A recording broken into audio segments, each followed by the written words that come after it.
Friends, आप सभी का मेरे YouTube चैनल में हार्दिक स्वागत है। वीडियो स्टार्ट करने से पहले मैं आपसे फिर से रिक्वेस्ट करूँगी कि जिन लोगों ने मेरी इस चैनल को सब्सक्राइब और शेयर नहीं किया है, प्लीज़ वो मेरे इस चैनल को सब्सक्राइब करें और जितना ज़्यादा हो सके बाकी अपने फ्रेंड्स के साथ भी शेयर करें। इससे मुझे भी मोटिवेशन मिलती है और मैं आपके लिए सिंपलेस्ट वर्ड्स में बहुत ही अच्छी वीडियोस लेके आने की कोशिश करती हूँ। नेक्स्ट में हमने अपनी लास्ट वीडियो में किया था कि MPC 002 का ब्लॉक 1 यूनिट 1 का पार्ट 1 किया था। आज हम सेकंड पार्ट में स्टार्ट करेंगे characteristics of life span development. जैसे कि हमने अपनी लास्ट वीडियो में किया था, what is life span. Life span का मतलब क्या है कि life span refers to the ongoing process which starts at the conception and ends at the death of an individual. यानी जो कंसेप्शन से स्टार्ट होता है और टिल द डेथ चलता है इंडिविजुअल की लाइफ में। इसकी कुछ करेक्टरिस्टिक्स है। नंबर 1 पे लाइफ लॉन्ग डेवलपमेंट, यानी जो डेवलपमेंट है वो लाइफ लॉन्ग है, सारी उम्र चलती है। जब पैदा होते हैं, हम कंसेप्शन से लेकर टिल डेथ वो चलती ही रहती है, लाइफ लॉन्ग डेवलपमेंट है। और इसमें क्या है कि उसका एक सेट पैटर्न भी होता है, यानी चाइल्ड रियरिंग का हमें उससे मालूम होता है, एक माइलस्टोन के रूप में काम करते हैं, जिससे हमें ये पता होता है कि हर बच्चा जो है जैसे जैसे आगे आगे अपनी नेक्स्ट स्टेज में बढ़ता जाता है तो पेरेंट्स भी उसके अकॉर्डिंगली तैयार हो जाते हैं और उसके माइलस्टोन के हेल्प से उनको भी हेल्प मिल जाती है बच्चों को आगे उसकी डेवलपमेंट में साथ देने में। Secondary development is multi dimensional. Multi dimensional का मतलब क्या है कि जो हमारी डेवलपमेंट है वो हर डोमेन में होती है, कॉग्निटिव में होती है, सोशल में होती है, लिंग्विस्टिक में होती है, यानी हर एक डोमेन में उसकी डेवलपमेंट होती है, ना कि सिर्फ एक फील्ड में बल्कि हर एक एरिया में होती है। नेक्स्ट है डेवलपमेंट इज मल्टी डायरेक्शनल, यानी जो डेवलपमेंट है वो सिर्फ एक डायरेक्शन में नहीं होती बल्कि सभी डायरेक्शन में होती है। यानी जो अगर हम डेवलपमेंट का जो लाइफ स्पैन डेवलपमेंट का जो कर्व है वो लीनियर नहीं होता, यानी इसका और सिंपल वर्ड्स में है कि मल्टी डायरेक्शनल, यानी कि मल्टी डायरेक्शन एक अगर हम जैसे कि हम मल्टी डायरेक्शन में सिंपल वर्ड्स में है कि हम जैसे किसी एक फील्ड में हम अच्छे होते हैं तो कई बार दूसरे फील्ड में हमारी जो एबिलिटीज़ होती है वो कुछ कम होती हैं। यानी क्या है कि हमारी अलग अलग डायरेक्शन में अलग अलग तरह से हमारी जो डेवलपमेंट होती है अलग ढंग से होती है, कोई किसी चीज़ में आगे होता है, कोई किसी चीज़ में। डेवलपमेंट इज़ प्लास्टिक, यानी फ्लेक्सिबिलिटी। जो डेवलपमेंट है हमारी वो सिर्फ स्टैटिक नहीं होती है, वो फ्लेक्सिबल होती है। वो हम कहीं भी कुछ ऐसे फैक्टर्स होते हैं जो कि कीप ऑन चेंजिंग, लेकिन कुछ ऐसे होते हैं जो कि स्टेबल होते हैं। या इसमें एक एग्जांपल भी दे रखा है और उसी के कारण ही जो स्टैटिक और फ्लेक्सिबल दोनों से ही हमारी डेवलपमेंट होती है। एक एग्जांपल भी दे रखा है कि infants who have hemisphere of the brain removed shortly after birth, कि एक बच्चा है जिसको एपिलेप्सी के कारण उसका अगर ब्रेन का एक पार्ट जो है रिमूव भी किया जाता है, इवन देन जो उसकी बाकी जो पार्ट है ब्रेन का सेकंड हेमिस्फीयर जो है वो उसके जो ऑटोमेटिकली वो इस ढंग से फंक्शन करता है कि वो टेक ओवर कर लेता है। यानी अगर एक में एक जो है फ्लेक्सिबल, एक में स्टैटिक और दूसरे में फ्लेक्सिबल, अपना हमारी बॉडी इस ढंग से बनी होती है कि अपने आप ही वो उसको एडजस्ट कर लेती है। डेवलपमेंट इज कंटेक्चुअल का मतलब क्या है, कल्चरल। हम जिस कल्चर में रहते हैं उसका एनवायरनमेंट का हमारी डेवलपमेंट पे बहुत फ़र्क पड़ता है। जैसे इसने का development varies across the different context in which we live our lifes. हमारी लाइफ जो है जहाँ पे हम रहते हैं कल्चर, उसका बहुत फ़र्क पड़ता है और उसी के कारण हमारी डेवलपमेंट आगे लाइफ स्पैन डेवलपमेंट उसी के हिसाब से हमारी डिटरमिन होती है। Development is multi disciplinary. इसका मतलब क्या है कि मल्टी डिसिप्लिन यानी लाइफ स्पैन में अलग अलग जो है लाइफ स्पैन डेवलपमेंट जो है अलग अलग सभी डिसिप्लिन्स को इन्वॉल्व करती है। जैसे हमने पहले क्या किया था कि जैसे हमने कहा कि सोसाइटी में जब बच्चा एनवायरनमेंट फैमिली के अलावा स्कूल में जाता है और बच्चों पीयर ग्रुप के कॉन्टेक्स्ट में आता है तो उसके लिए क्या उसको सोशल होता है वो, और सोशल के लिए वो क्या है, सोशोलॉजी। उसने कहा है कि मेनली वो ये क्या कहना चाहते हैं कि वो सोशोलॉजी है, लैंग्वेज डेवलपमेंट के लिए लिंग्विस्टिक्स को, ठीक है, IQ के लिए कंप्यूटर साइंस को, कॉग्निशन के न्यूरो साइंस को, इन सब को सभी को इन्वॉल्व करके ये अलग अलग चीज़ में अलग अलग उसके अलग अलग एरिया के लिए अलग अलग रूप से हम फील्ड्स हैं उनमें स्टडी करते हैं। Development involves growth, maintenance and regulation, यानी जो लाइफ स्पैन डेवलपमेंट के ये 3 मेन गोल्स हैं जो कि क्या है, ग्रोथ हम कैसे आगे ग्रो करते हैं, फिजियोलॉजिकल और साइकोलॉजिकल मेंटेनेंस कैसे मेंटेन होते हैं उसको, फिर रेगुलेट हम कैसे वो उसको रेगुलेट करते हैं। ह्यूमन डेवलपमेंट के ये मेनली 3 गोल्स हैं। नेक्स्ट है development is embedded in history, किस हिस्ट्री में हम बॉर्न होते हैं उसका हमारे ऊपर फ़र्क पड़ता है, बेसिकली ये एनवायरनमेंट से रिलेटेड ही है। फिर है नॉर्मेटिव एज ग्रेडेड इन्फ्लुएंसेस, यानी नॉर्मेटिव एज का मतलब क्या है कि हमारा जो डेवलपमेंट जो है बेसिकली वो डिपेंड किस पे करती है, स्पेसिफिक फैक्टर्स पे जो कि which are related to biological और एनवायरमेंटल फैक्टर्स, यानी दोनों पे डिपेंड करते हैं। बायोलॉजिकल जो कि हमारा इनेट है यानी नेचर, और एनवायरमेंटल यानी नर्चर, इन दोनों के ऊपर ही लाइफ स्पैन डेवलपमेंट डिपेंड करती है। फिर है नॉर्मेटिव हिस्ट्री ग्रेडेड, ये भी वही है कि आपका एनवायरमेंट से रिलेटेड बायोलॉजिकल एनवायरमेंटल फैक्टर्स हैं जो कि लाइफ स्पैन डेवलपमेंट पे इफेक्ट डालते हैं। नॉन नॉर्मेटिव इवेंट, इसमें क्या है कि कई बार क्या होता है डेवलपमेंट में कई बार ऐसे इसमें थोड़ा सा जो नॉर्मल से हटके कोई इवेंट हो जाती है, उसका हमारी लाइफ स्पैन डेवलपमेंट पे बहुत इंपॉर्टेंट इफेक्ट पड़ता है। जैसे इसमें एग्जांपल देखा, death of a parent of a young child, यानी एक बच्चे की death of a parent eight young age, अगर किसी बच्चे के पेरेंट्स की यंग एज, जैसे अभी हमने कोविड के टाइम पे देखा था कि बहुत सारे ऐसे केसेस हुए जिनके बच्चे छोटे थे, पेरेंट चले गए, या कुछ भी मतलब कि नियर एंड डियर वंस की डेथ हो गई, तो उस केस के अंदर क्या हमारी जो है डेवलपमेंट पे इम्पैक्ट आता है। नेक्स्ट है फैक्ट्स ऑफ डेवलपमेंट, ऐसे कौन से फैक्टर्स हैं जो कि डेवलपमेंट से रिलेटेड हैं।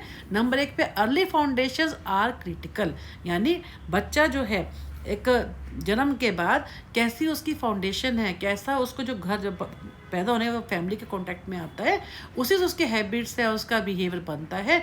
अगर सपोर्टिव एनवायरनमेंट में बनता है तो उसकी डेवलपमेंट वैसे हो जाती है, अगर फैमिली में किसी तरह के कुछ क्लैशेस है तो उसकी डेवलपमेंट वैसे हो जाती है। यानी क्या है कि डेवलपमेंट क्या है उसके ऊपर बहुत फ़र्क पड़ता है इस चीज़ का कि बच्चे की डेवलपमेंट के लिए वो जिस माहौल में है, जिस फैमिली में वो रहता है, उसको कैसा एनवायरनमेंट मिलता है। चाइल्ड रेयरिंग से रिलेटेड जो है ये बहुत इंपॉर्टेंट है कि चाइल्ड रेयरिंग में बच्चे को स्टार्टिंग में कैसा उसकी अर्ली फाउंडेशन क्या है। नेक्स्ट है role of maturation and learning, maturation mean उसकी इनेट, लर्निंग क्या हो गया एटमॉस्फेयर एनवायरनमेंट, यानी maturation learning plays significant role in the development. Maturation is unfolding individual inherent traits है कि जो कि बच्चों में इनहेरेंट उनको अपने पेरेंट्स से मिलते हैं, और लर्निंग क्या है जो कि हमारे को एनवायरनमेंट से सोशल कंटेक्स्ट पे मिलती है। यानी maturation provide the raw material for learning, generally development influenced by the interaction of the both, यानी बच्चे के डेवलपमेंट के लिए इनेट और एनवायरमेंटल दोनों, बायोलॉजिकल भी और लर्निंग एनवायरमेंटल फैक्टर्स का दोनों का ही इक्वली रोल है। डेवलपमेंट फॉलोज इस डेफिनेट एंड प्रेडिक्टेबल पैटर्न, यानी डेवलपमेंट का जैसे हमने कहा कि माइलस्टोन के रूप में काम करते हैं, इसका एक सेट पैटर्न होता है और प्रेडिक्टेबल, हमें ही पता होता है कि इस तरह से बच्चे की डेवलपमेंट होगी, हम उसका उसी हिसाब से हम अपने आप को प्रिपेयर करते हैं। अब इसमें 2 चीज़ें बहुत इंपॉर्टेंट दे रखी है, सेफेलोकॉर्डल लॉ एंड प्रॉक्सिमोडिस्टल लॉ। इसका क्या मतलब है? सेफेलोकॉर्डल लॉ का मतलब क्या है कि जब हेड टू टो जो डेवलपमेंट है वो हेड टू टो होती है, और प्रॉक्सिमोडिस्टल का मतलब क्या है अंदर से बाहर, यानी सबसे पहले हमारे अंदर के जो ऑर्गन्स है वो डेवलप होते हैं, उसके बाद हमारे बाहर के यानी फिंगर्स है, लिम्स है, हैंड्स है, ये बाद में डेवलप होते हैं। नेक्स्ट है all the individuals are different, सभी इंडिविजुअल जो हैं उनकी डेवलपमेंट होती है वो अलग अलग तरीके से होती है। जैसे कि हमने कहा कि एक ही फैमिली में जो 2 बच्चे हैं वो अलग अलग तरीके से बिहेव करते हैं, उनकी पर्सनैलिटी अलग तरीके से बनती है, तो ये कि इंडिविजुअल डिफरेंसेस जो हैं वो रेस्पॉन्सिबल होते हैं अलग अलग पर्सनैलिटी बनाने में। Each phase of development has characteristic behaviour, her phase का एक अपना अलग ही बिहेवियर, अलग ही उसकी करेक्टरिस्टिक होती है कि हर जो है हर स्टेज की अपनी कि पहले बच्चा होता है, फिर वो थोड़ा बड़ा होता है, फिर वो डेवलप टीन एज में आता है, फिर एडोलसेंट होता है, फिर वो एडल्ट में चले जाता है, ठीक है, फिर ओल्ड एज में चला जाता है। फिर वो ये कि हर एक चीज़ की अपनी अपनी, हर एक स्टेज की अपनी अलग ही एक करेक्टरिस्टिक होती है। इसमें फिर इसने एक और चीज़ दे रखी है इक्विलिब्रियम और डिसइक्विलिब्रियम। इसमें क्या है कि इक्विलिब्रियम में क्या है कि जब हम अपने एनवायरमेंटल डिमांड्स के अकॉर्डिंगली अपने आप को एडेप्ट कर लेते हैं तो वो होता है इक्विलिब्रियम। सेकेंड है डिसइक्विलिब्रियम, जब हमें when we find difficulty in adaptation of environmental demand, जिससे क्या होता है हमारी पर्सनल एंड सोशल एडजस्टमेंट में असर पड़ता है। Hazards in each phase, her stage की अपनी हैज़र्ड्स होती हैं। अब हम उन हैज़र्ड से हम कैसे कॉप अप करते हैं वो डिपेंड करता है। जैसे एक बच्चा है, जब वो टीन एज में आता है तो उसके थोड़ा सा इमोशनल और उसमें चेंज आता है फिजियोलॉजिकल में। फिर जब वो टीनेज से एडोलसेंट में स्पेशली गर्ल्स में बहुत ज़्यादा जैसे चेंजेस आते हैं, तो वो कैसे उन चेंजेस को लेते हैं, उन हैज़र्ड्स को। क्या हम अगर कई बार क्या होता है, कुछ बड़े इजीली हम लोग अगर उनसे कॉप अप कर जाते हैं तो हम बड़े अच्छे से हमारी डेवलपमेंट होती है। कई लोग उनको नहीं कर पाते थे। तो ये मेन जो है फैक्टर है ये कि हैज़र्ड्स का बहुत इम्पॉर्टेंट रोल है कि हम हमारी लाइफ में हर स्टेज में हैज़र्ड्स होती हैं, और हमें जो लोग इनसे कॉप अप कर जाते हैं वो अच्छे से उनकी डेवलपमेंट हो जाती है। Development is aided by stimulation.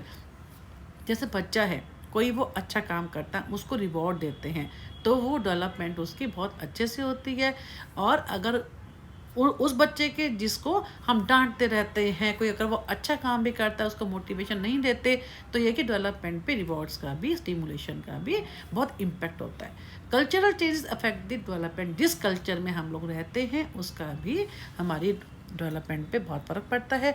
Every stage है सोशल एक्सपेक्टेशन, यानी हर स्टेज का हमारे का एक अपनी सोशल एक्सपेक्टेशन होती है। सोसाइटी भी हमसे एक्सपेक्ट करती है और हम उस के हिसाब से ही हमारी डेवलपमेंट होती है। ट्रेडिशनल बिलीफ क्या है? जैसे एक हर कल्चर के, हर सोसाइटी के अपने कुछ बिलीव्स होते हैं। जैसे कि हम शुरू से देखते आ रहे हैं कि जो डेवलपमेंट होती है, लड़का इस ढंग से बिहेव करेगा, लड़की इस तरह से बिहेव करेगी। एक हमारी ट्रेडिशन बिलीफ होते हैं जिनके हिसाब से ही हमारी डेवलपमेंट अफेक्टेड होती है। नेक्स्ट है research methods for life span development. इसमें क्या है कि लाइफ स्पैन डेवलपमेंट को स्टडी करने के लिए टाइम टू टाइम अलग अलग रिसर्चर्स ने स्टडी की है। उसके लिए ये 4 मेथड्स बहुत इंपॉर्टेंट है। ये कई बार शॉर्ट नोट्स पे भी आ जाते हैं और कई बार ये 5 नंबर का फुल क्वेश्चन भी आ जाता है। नंबर 1 है लॉन्गिट्यूडिनल मेथड। इसमें क्या होता है, जो सब्जेक्ट्स होते हैं, जो स्टडी के जो सब्जेक्ट्स होते हैं वो सेम रहते हैं, लेकिन हम क्या करते हैं इसमें एक बार बार उस over a period time this method is useful. यानी same individual is tested at different age group. For example case study of children behaviour in classroom. इसमें क्या है कि यानी वो सेम रहेगा, सेम सब्जेक्ट होंगे, लेकिन उनको हम बार बार हम उन पे स्टडी कर सकते हैं। लेकिन ये मेथड बहुत अच्छा है, लेकिन सबसे बड़ा ड्रॉबैक क्या है कि वो क्योंकि सेम सब्जेक्ट्स होते हैं और बार बार उसको स्टडी करने के टाइम पे कई बार वो ड्रॉप आउट हो जाते हैं, किसी ना किसी कारण से वो स्टडी को बीच में छोड़ देते हैं, जिस कारण से इसमें प्रॉब्लम होती है। नेक्स्ट है क्रॉस सेक्शन। क्रॉस सेक्शन का मतलब क्या है कि सेम सब्जेक्ट तो होंगे डिफरेंट, लेकिन वो सिंगल टाइम पे एक ही बार में वो स्टडी होगी, बार बार वो नहीं होगी। डिफरेंट सब्जेक्ट्स होंगे, डिफरेंट एज ग्रुप्स होंगे, लेकिन will be testing individual of different ages at the same time only once. एक ही बार होगी, बार बार नहीं होगी। नेक्स्ट है सिक्वेंशियल मेथड। ये मेथड जो लॉन्गिट्यूडिनल का और क्रॉस सेक्शन का दोनों का कॉम्बिनेशन है। इसमें क्या होता है कि एक बार के बाद हम लोग जैसे स्टडी हो गई उसको हम बार बार उसको फॉलो कर सकते हैं। यानी क्रॉस सेक्शन में हमने क्या किया था, एक बार किया था और डिफरेंट सब्जेक्ट्स थे। इसमें भी वही है कि सब्जेक्ट्स डिफरेंट है, डिफरेंट ग्रुप्स हैं, लेकिन हमें क्या करते हैं, हम इसको बार बार हम स्टडी कर सकते हैं। ऐसा नहीं है कि हमने एक सिंगल टाइम कर दी, ओवर बार बार कर सकते हैं।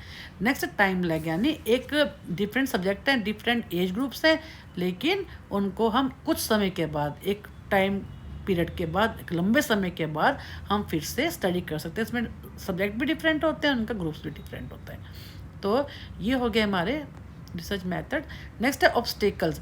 अब क्या ऐसी कौन सी ऑब्स्टेकल्स है, हिंड्रेंसेस है, कौन से फैक्टर्स तो नहीं कहेंगे इसको। ऑब्स्टेकल क्या है कि हम कई बार जब लाइफ स्पैन डेवलपमेंट पे हम रिसर्चर स्टडी करते हैं तो उनको किन किन प्रॉब्लम्स को सामना करना पड़ता है। ऑब्स्टेकल्स क्या आती है? नंबर 1 पे representative sample.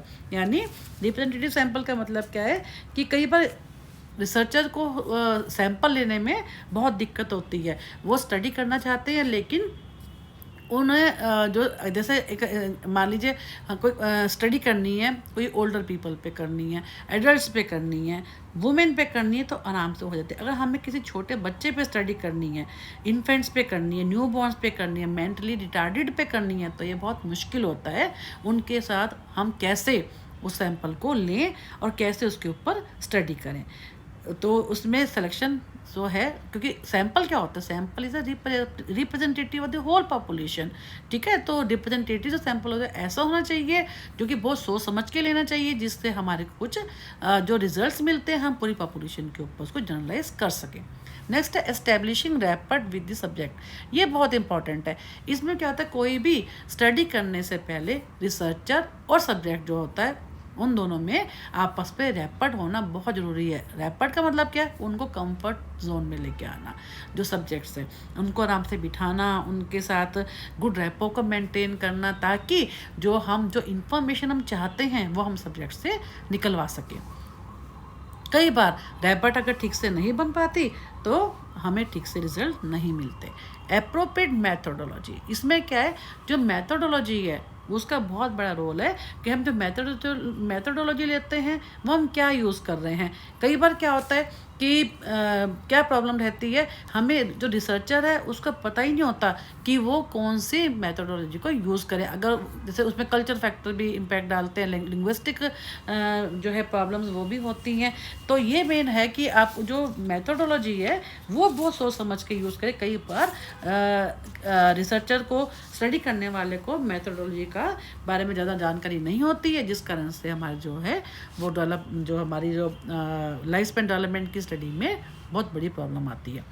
Accuracy of data, ये भी इसमें क्या है कि कई बार जो है जैसे हमने पीछे पढ़ा कि रेपो, अगर ठीक से रेपो नहीं बनती है या सब्जेक्ट्स का अपने रिसर्चर के अंदर उसमें कोई विश्वास नहीं है, या उसको कोई नॉन टू है, ठीक है, किसी ने अगर जो है कोई सब्जेक्ट जो है इन्फॉर्मेशन देने वाला किसी प्रेशर में उसको ज़बरदस्ती ला के यहाँ पे बिठाया गया, तो अगर ऐसा होगा तो रिजल्ट्स क्या होंगे, हमारा जो डाटा हमारे को मिलेगा वो फॉल्स हो जाएगा, और हमारा जो है फॉल्स रिजल्ट में क्या होगा, रिलायबिलिटी नहीं रहेगी, तो हमारा जो है वो स्टडी जो है वो बेकार हो जाएगी। नेक्स्ट है एथिकल एस्पेक्ट्स। एथिकल एस्पेक्ट्स का मतलब क्या होता है कि एथिक्स, जिसमें कंसेंट बहुत ज़रूरी है। जब हम रिसर्चर को स्टडी करता है तो सबसे पहले जो वो अपना जो सब्जेक्ट्स को चूज़ करता है उनका कंसेंट लेना बहुत ज़रूरी होती है। ऐसे में क्या होता है, जैसे कोई एडल्ट है, ठीक है, हम उनसे जब रिसर्चर है आराम से कंसेंट ले लेता है। कई बार क्या होता है, एक छोटे बच्चे के केस में अगर किसी स्कूल गोइंग बच्चों के ऊपर या कोई जो है एडोलेसेंस के ऊपर कोई स्टडी करनी है, तो क्या होता है कि पेरेंट्स से कंसेंट लेना ज़रूरी है। उनके बच्चों के केस में पेरेंट्स से, गार्जियन से कंसेंट ज़रूरी होता है। कई बार वो नहीं देते क्योंकि उनको क्लियर नहीं होता, वो सोचते पता नहीं क्यों ऐसा करना चाहते हैं। तो इसलिए एथिकल एस्पेक्ट्स को भी ध्यान में रखना बहुत ज़रूरी होता है। कंसेंट ऑफ द सब्जेक्ट जो है उस केस में बहुत ज़रूरी हो जाता है। अदरवाइज़ कंसेंट ना लेने पर हमारे जो रिजल्ट्स होते हैं वो गलत हो जाते हैं। तो ये हमारा जो था MPC 002 का ब्लॉक 1 यूनिट 1 यहीं पे ख़त्म होता है। हम अपने नेक्स्ट वीडियो में सेकंड यूनिट स्टार्ट करेंगे।